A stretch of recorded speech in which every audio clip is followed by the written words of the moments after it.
media needs to stop running with information from the Gaza Health Ministry. It's an agency which may seem official sounding. It's actually, of course, run by Hamas. And you would think the media would have learned, at least from the recent fiasco, right? So many outlets immediately took the Palestinian Health Ministry's word that an Israeli airstrike was responsible for the deaths of hundreds of civilians at a Gaza hospital, only to have that completely debunked within a few days. And yet too many in the media are still treating the Gaza Health Ministry as a credible source. Once again, many media organizations taking them at face value today when they reported that the number of civilian casualties in Gaza has now passed 10,000 since the start of the conflict. Look at these headlines.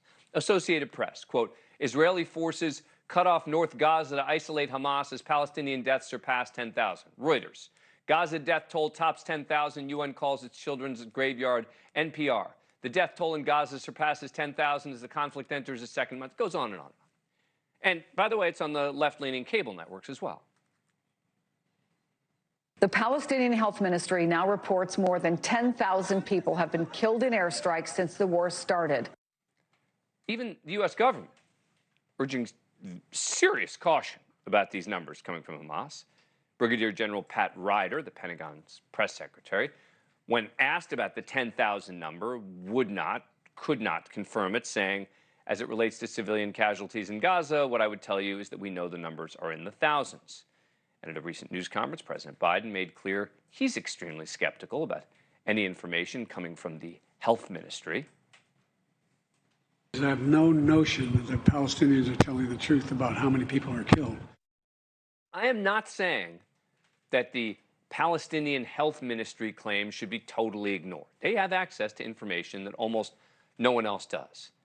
But we have to be very careful not to treat them like a credible source.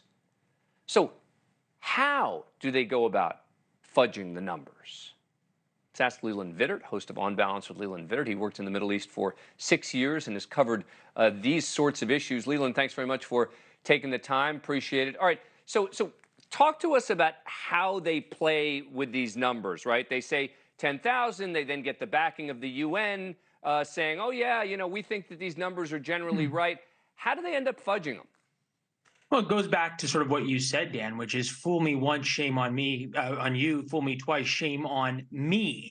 And what we're seeing is a media that is all too willing to accept anything that comes out of, and you put it in air quotes yourself, the Palestinian Health Ministry.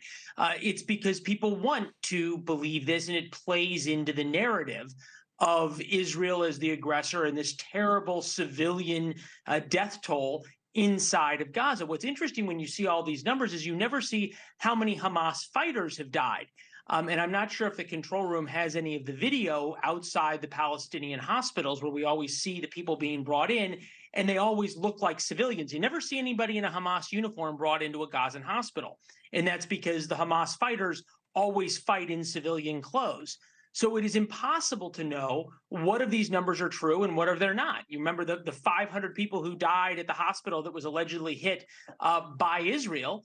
Well, we now know that they had that number out almost quicker than you could count to 500. So you start with how they fudge them.